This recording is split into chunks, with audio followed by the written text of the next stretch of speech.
అందరు నమస్తే. మున్సిపల్ ఎలక్షన్స్లో అటు ఇటు వచ్చింది. కాంగ్రెస్కు అనుకున్నంత రాలేదు. అనుకున్నంత కాదు, ఒక సర్కారు ఉన్నప్పుడు రావచ్చునని రాలేదు. పైకేమో మేకపోతు గాంభీర్యం ప్రదర్శిస్తున్నారు. వచ్చేసిన అని. లోపల ఏం జరిగిందో నేను చెప్తా. ఒక మీటింగ్ అయింది. మినిస్టర్స్ అందరిని పిలిచిండు రేవంత్ రెడ్డి. పిలిచి దానిలో జరిగిన తతంగం, అసలు బీఆర్ఎస్కు అన్ని సీట్లు ఎట్లొస్తాయి, ఒకవేళ బీజేపీకి వచ్చి అన్ని సీట్లు వస్తేనేమో రేవంత్ రెడ్డి ఖుషి ఉంటుండే, మంచిగా సూపర్ అంటుండే. కానీ బీఆర్ఎస్కి అన్ని సీట్లు ఎట్లొస్తాయి, అరే అంత ఇబ్బంది పెట్టినాము, కేసీఆర్కి నోటీస్ ఇచ్చినాం, కేసీఆర్ని విచారించినాం, ఫోన్ ట్యాపింగ్లా హరీష్ రావుని పిలిచినాం, కేటీఆర్ని పిలిచినాం, మస్తు దుమ్ము లేపినాం, పేపర్లో మస్తు రాశారు, అట్లెట్లు వచ్చినాయి, వాళ్ళు ప్రచారం చేయకపోయినా అట్లెట్లు వచ్చినాయి. ఇది డౌటు. అసలు ఇది కాదు సమీక్ష. రేవంత్ రెడ్డి వాళ్ళు చేసుకోవాల్సిన సమీక్ష ఏంటంటే, అది మన గవర్నమెంట్ ఉన్నాము, అయినా జనాల్లో ఇంత అసంతృప్తి ఎందుకుంది, ఎందుకు జనం మనం అనుకున్నట్లుగా ఓటేయలేదు, మస్తు డబ్బులు ఖర్చు పెట్టిండ్రు పోలీసులు, అధికారులు, ఇంకా గిఫ్టులు. బీఆర్ఎస్లో డబ్బులు ఉన్నోళ్ళు ఎవరైతే పోటీ చేస్తారు అనుకున్నారో వాళ్ళందరినీ గుంజుకపోయినారు. అదిరించో బెదిరించో పాత కేసులో జమానా కేసులను కూడా బయటకు తీసుకుపోయి దాన్ని చేంజ్ చేస్తున్నారు కాంగ్రెస్లో. ఎందుకంటే వీళ్ళు డబ్బులు ఫండింగ్ చేస్తారేమో బీఆర్ఎస్ కానీ. నిజంగా కూడా బీఆర్ఎస్ నష్టం చేసింది అది. కానీ ఇన్ని కూడా గెలవదు. రేవంత్ రెడ్డి స్కెచ్ ఏంటంటే బీజేపీ సెకండ్ ప్లేస్ రావాలి, బీఆర్ఎస్ థర్డ్ ప్లేస్ రావాలి, ఎన్నో కింద ఉండాలి. ఇప్పుడు బీజేపీకి వచ్చినా బీఆర్ఎస్కి రావాలి, బీఆర్ఎస్కి వచ్చినా బీజేపీ రావాలి. రేవంత్ రెడ్డి ప్లాన్ అది. కానీ జనం పిచ్చోళ్ళు కాదు కదా. రేవంత్ రెడ్డి ఏది అనుకుంటే అది జరుగుతుంది అనుకుంటున్నాడు. కానీ ఆ కాలం నడుస్తలేదు. రేవంత్ రెడ్డి అనుకున్నది నడవదు. రేవంత్ రెడ్డి ఫెయిల్యూర్ సీఎం అనేది జనాల్లో బాగా ఎస్టాబ్లిష్ అయింది. సరే, అన్ని విషయాలు మాట్లాడదాం. అసలు ఆ మీటింగ్లో ఏమైంది, ఎందుకు రేవంత్ రెడ్డి అంత అసహనం వ్యక్తం చేసిండు, ఏం మాట్లాడుకున్నారు, అన్ని విషయాలు మాట్లాడదాం మనం కూడా. అంతకన్నా ముందు సబ్స్క్రైబ్, షేర్ రెండు మిస్ చేయొద్దు. సబ్స్క్రైబ్ అయితే కంపల్సరీ.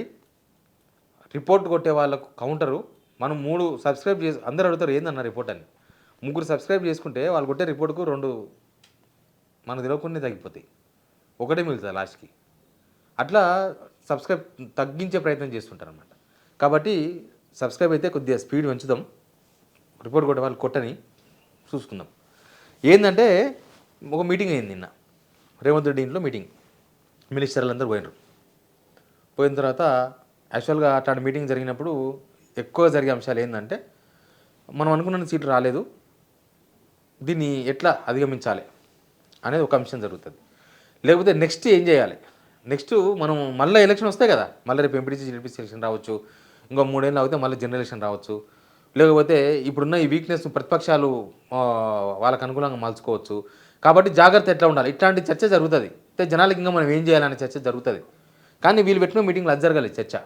వీళ్ళు పెట్టిన మీటింగ్లు ఏంది, ప్రతిపక్ష పార్టీకి 29, బీఆర్ఎస్కు 29% సీట్లు ఎట్లా వచ్చినాయి, ఇన్ఛార్జీలుగా మినిస్టర్లను పెట్టుకొని పార్టీ స్పోక్స్ పర్సన్స్, ఎమ్మెల్యేలు, ఎమ్మెల్సీలు, కార్పొరేషన్ చైర్మన్స్ అందరికి ఇన్ఛార్జీలు ఇచ్చి, హైదరాబాద్కి ఇలా డబ్బులు పంపించి, లోకల్గా ఉండే ఇండస్ట్రియలిస్ట్ డబ్బులు కుమ్మేసి, డబ్బులు ఉన్న వాళ్ళకే టికెట్లు ఇచ్చి, పోలీసులతో ఉన్న ప్రతిపక్షాన్ని బెదిరించి,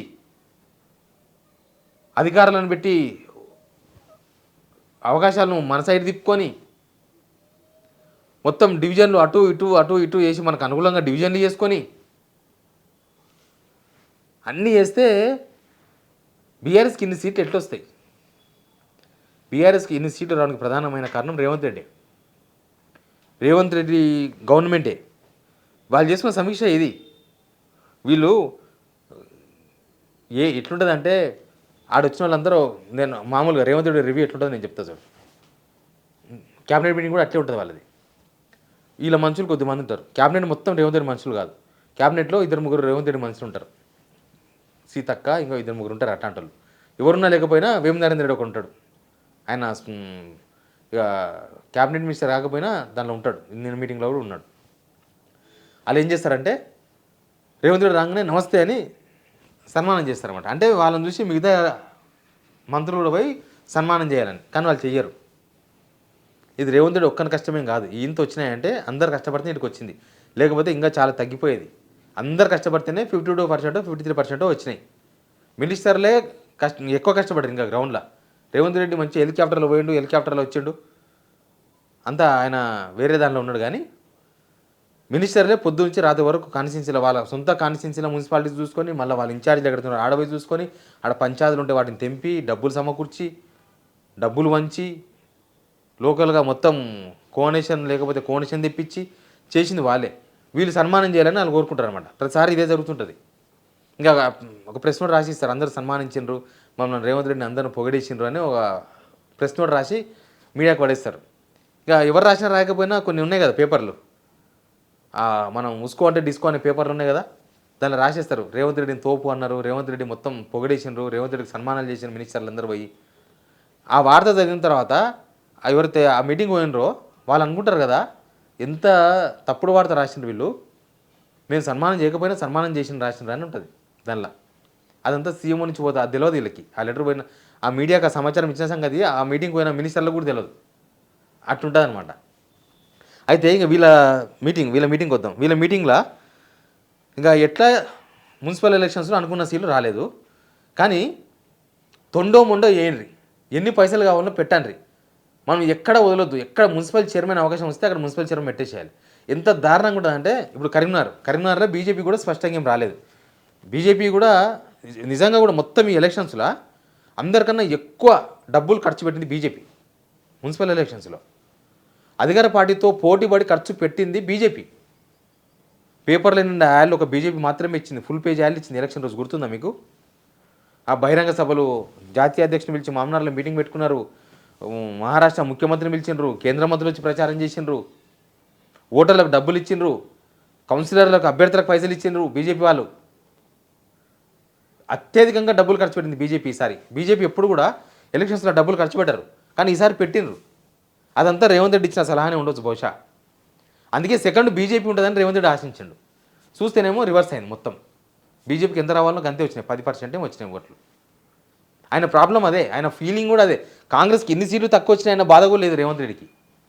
బీజేపీ ఇంత తక్కువ వచ్చినాయిందన్న బాధ ఉంది ఆయనకి, బీఆర్ఎస్కి ఇంత ఎక్కువ వచ్చినాయిందని బాధ ఉంది ఆయనకి. ఇప్పుడంట ఇక మొత్తం మున్సిపాలిటీస్ 100 మున్సిపాలిటీస్లో మనం బాగా వేయాలంట. అది మంచిదే బీఆర్ఎస్కు. ఎందుకంటే ఇక సీఎం వాళ్ళే ఉంటారు, మినిస్టర్లు వాళ్ళోళ్ళే, ఎమ్మెల్యేలు వాళ్ళోళ్ళే, మున్సిపల్ చైర్మన్లు వాళ్ళోళ్ళే, కౌన్సిలర్లు వాళ్ళోళ్ళే, అందరూ జాయిన్ చేసుకుంటారు. ఆల్రెడీ జాయిన్ చేసుకుంటున్నారు. కాంగ్రెస్లో బీఆర్ఎస్లో గెలిచిన అందరూ జాయిన్ చేసుకుంటారు మెల్లగా. అందరూ జాయిన్ చేసుకుంటే ఇప్పటికీ గవర్నమెంట్ మీద తీవ్రమైన వ్యతిరేకత ఉంది. నెక్స్ట్ జనం ఏమనుకుంటారు తెలుసా, అందరు వీళ్ళే ఉన్నారు కానీ ఏ డెవలప్మెంట్ చేశారని లెక్కేస్తారు నెక్స్ట్ ఎలక్షన్స్కి. నిజామాబాదు ధర్మపురి అరవింద్ ఉత్తగా వదిలేలే, ధర్మపురి అరవింద్ తలుచుకుంటే ఆడ మేయర్ పెట్టొచ్చు ఆయన నిజామాబాద్కు. కానీ ఎందుకు మళ్ళీ నెక్స్ట్ ఎలక్షన్స్ వరకు తీవ్రమైన వ్యతిరేకత, వాళ్ళ మీద తీవ్రమైన వ్యతిరేకత వస్తుంది. మనం ఏంటి చేయలేం, ఢిల్లీకి వెళ్ళి నిధులు తేలేం. బండి సంజయ్ అన్నాడుగా ఢిల్లీకి నిధులు తీసుకొచ్చి కరీంనగర్ డెవలప్ చేస్తాను. ఆయన కరీంనగర్కు ఎంపీ, కానీ దేశానికి సహాయ మంత్రి హోంశాఖ. ఆయన సహాయ మంత్రిగా తెలంగాణ మొత్తానికి నిధులు తేవచ్చు బండి సంజయ్. ఆయన 12 సంవత్సరాలకి వెళ్ళి ఎంపీగా కరీంనగర్కి ఆయనే ఉన్నాడు. మరి కరీంనగర్కి ఎందుకు వెళ్ళి అంటే ఒక ఎంపీ చేయని పని, ఒక కేంద్ర సహాయ మంత్రి చేయని పని మేయర్ చేస్తారా? అది ధర్మపురి అరవింద్ బాగా తెలుసు. అందుకే వదిలేసిండు, పోతే పోని మన బలం మీద చూపించుకున్నాం, అవుట్ అయిపోయింది. ఇక ఇప్పుడు డబ్బులు ఖర్చు పెట్టి మొత్తం కొనేసేద్దాం. రేవంత్ రెడ్డికి కొనుడు తప్ప ఏం రాదు, ఎలక్షన్స్లో గెలుచుడు రాదు, ఏం రాదు, కొనుడే. ఇప్పుడు మొత్తం ఎక్కడన్నా అక్కడ కొనాలి, ఎక్సాఫిషియో మెంబర్లను తొండి వేయాలి. ఎక్సాఫిషియో మెంబర్లు అంటే ఎమ్మెల్యేలు ఎమ్మెల్సీలు వాళ్ళు ఓటు వేయచ్చు అనమాట. వాళ్ళని కూడా ఒక కార్పొరేటర్ కింద లేకపోతే ఒక కౌన్సిలర్ కింద లెక్క పెడతారు రేపు మేయరు తర్వాత మున్సిపల్ చైర్మన్ ఎన్నికప్పుడు 16వ తారీఖు నాడు. ఇప్పుడు ఏంది, స్థానికంగా ఓటు ఉంటేనని కొత్త కండిషన్ పెట్టినారు. కానీ ఇప్పుడే చూసిన సిర్పూర్లోనంట ఎమ్మెల్సీకి లేకపోయినా ఎవరు కోనప్ప గారు ఏదో ప్రెస్ మీట్ పెట్టిరో ఏదో ప్రెస్ నోట్ ఇచ్చారు, కోనేరు కోనప్ప. ఆ లోకల్ ఎవరో ఎమ్మెల్సీ ఆ లోకల్ స్థానికంగా ఓటు లేకపోయినా ఆయనకు ఓటాకి ఇచ్చారంట. అట్లుంటుంది వీళ్ళది. అంటే తొండుకో మొండుకో పోయి 100 సీట్లు మనం 100 మున్సిపాలిటీ మనమే పాగా వేయాలి. జనాలు ఓట్లు వేస్తే పాగా వేయాలి, కానీ గుంజుకొని పాగా వేస్తే అది ప్రజాపాలన అవుతుంది. అది జనం యాక్సెప్ట్ చేస్తారా? అది మీకే చెడు చేస్తుంది. రేపు అన్నాడు మీరు ఏం చేయలేరు. ముఖ్యమంత్రి కూడా మీరు 2 సంవత్సరాలు మీరే ముఖ్యమంత్రి, మీరే మినిస్టర్లు. మీకు కార్పొరేటర్ లేకనో కౌన్సిలర్ లేకనో మేయర్ లేకనో కాదుగా డెవలప్మెంట్ ఆగిపోయింది, మీకు వ్యూ లేక ఆగిపోయింది. ఇక ఇప్పుడు వాళ్ళందరినీ తీసుకొని చేసినంత మాత్రం రేవంత్ రెడ్డి బలం అని చెప్పుకోనికి అవకాశం లేదు, అయిపోయింది. ఓట్లు ఏమొచ్చినాయి, ఓటర్లు ఎవరికి ఓట్లు వేసినారు, ఎంత పర్సెంటేజ్ ఓట్లు వేసినారో క్లారిటీ వచ్చేసింది. మీరు 100 కాదు 116 మున్సిపాలిటీలో బాగా వేసినా ఈ బలం ఇంతే. ఓట్లు ఎందుకు పడ్డాయో ఎంత పడ్డాయో అంతే లెక్క. ఎనీవే వీళ్ళ మీటింగ్లో వీళ్ళు డిస్కస్ చేసిన పాయింట్స్ చాలా చర్చనీయంగా మారినాయి. అసలు మేము ఎందుకు ఫెయిల్ అయినామనేది చర్చించకుండా అవతలలో ఎట్లా సక్సెస్ అయినారని చర్చించింది చూసినారా, అదే మీ ఫెయిల్యూర్. అంతకు మించిన ఫెయిల్యూర్ ఇంకోటి ఉండదు. అది జీవిత సత్యం కూడా. జీవితంలో కూడా మనం ఎందుకు ఫెయిల్ అయినామో మనం చూసుకోవాలి, కానీ అవతల ఎట్లా సక్సెస్ అయినా ఏడుస్తే ఏమొస్తుంది? మీ ఫెయిల్యూర్ ఎక్కడ ఉందో కనిపెట్టు. మీ గవర్నమెంట్ 2 సంవత్సరాల మార్కులు అవి. ఇంకొక ఎంత లేట్ అయితే అంత మీకు డిలే అయితే అంత మైనస్ అవుతూ ఉంటుంది. ఇప్పుడు జరిగింది కాబట్టి ఇట్లా ఉంది. ఇంకొక సంవత్సరం తర్వాత ఇంకోలాగా ఉండేది ఎలక్షన్. ఇదే ఎలక్షన్ ముఖ్యమంత్రి మార్చే ఎలక్షన్ అయితే ఇంకోలాగా ఉండేది రిజల్ట్. ముఖ్యమంత్రిని మార్చాలంటే ఈ గవర్నమెంట్ కోటేయాలన్నా వద్దనే యాంగిల్లో ఎలక్షన్ జరిగితే వ్యవహారం వేరే ఉండేది. ఎనీవే వాళ్ళ మీటింగ్లో జరిగింది ఇది. దీన్ని బట్టి చూస్తే ఏమర్థమైంది, వీళ్ళు అనుకున్న సీటు సాధించలేదు. వీళ్ళు వచ్చిన ఓట్లతోన వీళ్ళే సంతృప్తికరంగా లేరు, ఉండకూడదు కూడా. వీళ్ళ గవర్నమెంట్కు ఈ 2 ఓట్లు వచ్చినాయంటే గవర్నమెంట్ ఫెయిల్ అయినట్టు లెక్క. అది ఈ గవర్నమెంట్కు వేసిన ఓట్లు అవి, గవర్నమెంట్కి వేసిన మార్కులు జనం 90% రావాల్సిన మార్కులు 53% వచ్చినాయంటే దాని అర్థమైంది మీ పరిపాలన యావరేజ్ కాదు, బిలో యావరేజ్ అని అర్థం. ఇక ఎవరెవరో ఏమైనా రాయొచ్చు, రాధాకృష్ణ ఏమైనా రాయొచ్చు, V6 వాళ్ళు ఏమైనా రాయొచ్చు, ఆంధ్రజ్యోతిలో సూపర్ అని రాయొచ్చు, కానీ ఒరిజినల్ లెక్క మాత్రం ఇదే. Please subscribe.